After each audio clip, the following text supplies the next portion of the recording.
Oh, I'm guessing. Yeah. Yeah, 10 or 20, I think it is. So, I mean, that's actually pretty cheap. That's so interesting. I'm actually gonna get it. I'm going to Huh? get them, and I'm gonna give it a try. Maybe you can give me, maybe you can talk. So we'll run our own experiment, just like Yeah. that guy, just like that guy sent them to you. I want you to send them to me. And if you know of like, spooky or paranormal areas in your area, you can always take it there to take it for a test drive. I, But since oh my God, Dudley Road, what's that? Dudley Road. Oh, okay. So I'm in Boston, you know that, and close to Salem, and the Oh, Witch Drive. like the Fallout video game. I don't know if you play video games, but one I of the don't. Fallout games, a big video game was set in Boston. So yeah. Yeah. So Salem is about 20 minutes outside of Boston. Mm-hmm. I was actually there for Halloween this Halloween past.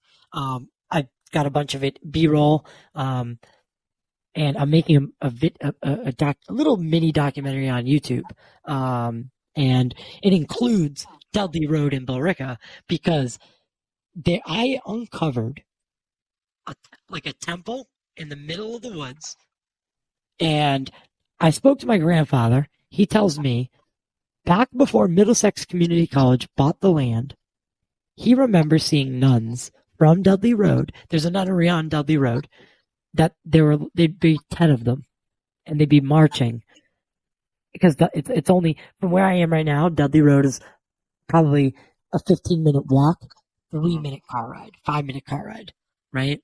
Yeah. So that road. So they were marching, and they were marching into the woods where I uncovered this thing. I'll send you the videos of the Cool. of the temple. I mean, it's made of stone. It's a circle, right? It's a big cylinder with no cover, and it's Got got it. a perfect opening cut into it, right? And then right outside of it are four pyramids that make a square. Mm. There's a pit in the middle, and then there's rods on the top of each pyramid. So picture the pyramids having like the top cone sliced off, and Wow. then it looks like something spun into it. Sorry, the camera's over here. I'm not. Yeah. The camera's usually Yeah. on my other side. So picture pyramids, but like the step pyramids, with the cone cut off. So, Mm-hmm. but something would, and then there's like rebar. Not rebar. It's much older than whatever what we make. Maybe it is. I don't know how long they've been making bars like that, but there's something there. So like something screwed in or either went into the top of each of these. I assume fire, right? Something like a cross upside down. What if these witches, dude? These witches get caught, found out, and they get hanged from a tree. Three of them outside Dudley Road, in front in a tree. The road's been haunted ever since by those nuns. Mm-hmm. Yeah. One of the most haunted places in New England, and it's 5 minutes from my place. So I'm gonna bring it there, and I'm gonna add because I've already put the documentary is kind of put together, but I need Mm-hmm. in-person interviews For from sure. people like in Salem and historians. So I still have to get all those, but now I'm going to include that. That's very interesting. Cool. So I'm going to cut all that out, by the way. Oh, fair enough. Yeah. Everything we just talked about. Cool. So 116 to 126. So that's 10 minutes. 116 to 126. All right.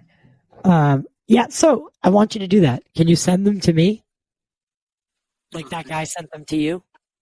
I can try. I mean, the very fact that you're doing this podcast probably already puts you on the radar. But I'll do my best. It does. Yeah. It does because Yeah. I'm in the room. Now my mother passed away on 4/3/21. Got it. That was our death date is 4/3/21. Gotcha. 4/3/21. and she died of breast cancer. And that was the day that changed my life. I gave up podcasting for a while, and I watched something leave that room that day. Yeah. And when I looked back at my mother, she was gone. I saw her leave. Mm-hmm. I closed her eyes. And right now, I'm staying in that room in between my leases. Gotcha. And this is that's why this is a temporary studio. So things have been happening, weird things. So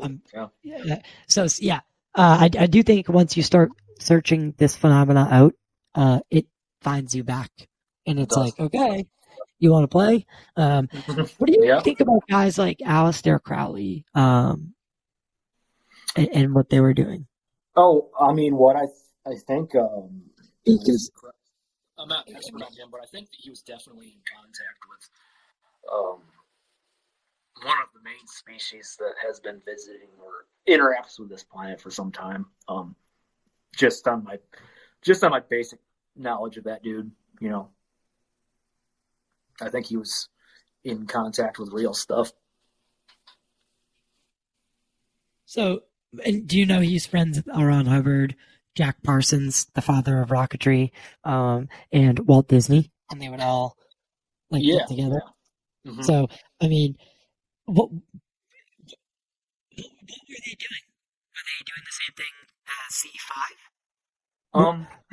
Maybe a variation of it. I mean, maybe it's something similar. Right.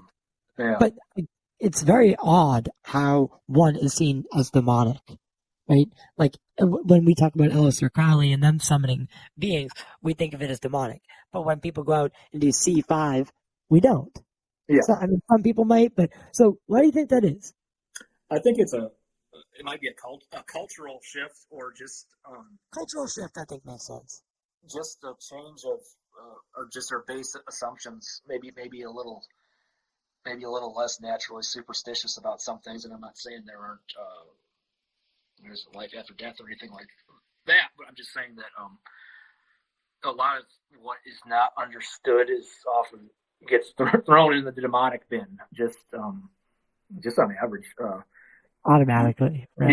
Even with Chris Bledsoe's story, it says, they even said, "Oh, you're crazy," or "You're playing with the devil." They'll just something unknown gets thrown in the devil bin a lot of times, just automatically. Mm. Yeah, and that's I don't know. I don't know what that is, but maybe it is a cultural thing. Because I mean, there was a lot of like that in the 70s, 80s, right? Like these satanic cults, right? The Manson family. But little did we know that the CIA is involved with all of it, right? Yeah. With projects like MK Ultra, right? So, I mean, it's kind of crazy when you think about it. So, talk to me about your Lou Elizondo somber moment, and then we'll wrap up. I would love to have you back on and keep and talk about like current events and things that are happening. Yeah. So basically, the somber moment, if you want to call it that, was basically when I had the day after that initial ghost box or spirit app conversation, and then I had another brief one the next day, which was not substantial, but it was just corroborating what happened. It was just like it wasn't like a bad feeling. It was heavy. Like this is nothing's. So I understood the weight of it fell onto you. Yeah, it was like I understood something that, and I was dealing with it. I was fine with it, but I was like, I knew something that still the majority of the human race hasn't acclimated to yet. Yeah, and that's why I asked you earlier. Like, do you feel bad for other people that just don't know? Like they don't even understand what's happening around them. I mean, I think it's gonna yes and no. I think it's gonna depend on the person. Like I said, I've been through hard family stuff, and the hard family stuff was a lot harder than this truth. But then again, you say you have an individual who's made a very set, rigid definition of reality. Anything that you hold close to your personal truth and gets challenged, it can be really tough. And for me, that was more personal in relationship stuff. But I imagine any kind of big thing that challenges your reality can shake things up. I think you can overcome it, but it can be tough. It'll depend on the person. For me, it was like a couple days. I was like, oh man, this is heavy. But then I got used to it. Right. So when I talked to Kevin Day, right, Mm-hmm. he had that same kind of moment or revelation, because I mean, his life got upended, and he almost lost everything. He was drinking too much, Yeah. yada yada yada. Got laughed into retirement, right after a 20-year career, headed for Admiral, right. Um, I mean, the guy saw like the Tic Tac incident. Like that, he's the guy who vectored Fravor out there in the first place. Yeah. If it wasn't for Kevin Day, that incident, that Nimitz incident, that doesn't occur. They just go on with training that day. So if Mm-hmm. Kevin Day didn't get out there and say to the captain of the ship, "Hey skipper, we got a real something going on here. I've been watching it for a couple days now. These things are dropping from at least a minimum of 80,000 feet." Yeah. Because that's the ceiling of the Spy 1 radar. So Mm-hmm. these things could be dropping from low Earth orbit Mm-hmm. to sea level in less than a second. Yeah. Less people. Really let that sink in. Less than a second. Whether this is military technology or not, I do not think it is. I know Greer in that camp, they think that the Tic Tacs, they are man-made. I don't fall into that belief yet. I'm willing to be proven otherwise though, because I understand Lockheed, and all them. If they're reverse engineering, like Grush is saying, then yes, the Tic Tacs could be ours. But regardless, he that event shook him to his core, and he asked me dead to my face, "What if that happens to every single person on the planet at once?" That's a scary thought. Yeah. And it's That's a scary thought. an experiment that hasn't unfolded yet. So That's catastrophic disclosure. yeah. And I really hope they're not playing what Greer talks about as the false flag operation. Yeah. I Because mean, yeah. that scares me. What do you think about the false flag? I don't necessarily. I don't know. I don't. From my encounters with the phenomenon, and I know the phenomenon itself isn't involved in that, and I'm skeptical of that. That's Okay. just my 2 cents. I'm But skeptical of it too. I am, but it scares me still. I don't know why. It's just like, potentially I could see it. The a government trying to do something like that, like I could see something like that happening, and it'd be like, oh, that's humans. There we go, right? Humanity at its best, like usual. But yeah, it is something that is very grandeur and like kind of delusional. But again, I want to say thank you for coming here and telling your story and for sure. sharing with us some of it, your Definitely. experiences specifically. And maybe next time we can dive into more of, you know, some of the deeper questions. For sure. Yeah. What the ties are to ancient cultures and that kind of stuff. Definitely. How can people get a hold of you, if they want to chat with you further? Do you have a podcast? What do you do? You're a musician, you're audio engineer. How can people get in contact with you, brother? Yeah, social media. I've got X. I've got Facebook. I've got a small little YouTube channel that kind of talks about some of the stuff called the Future Human Channel.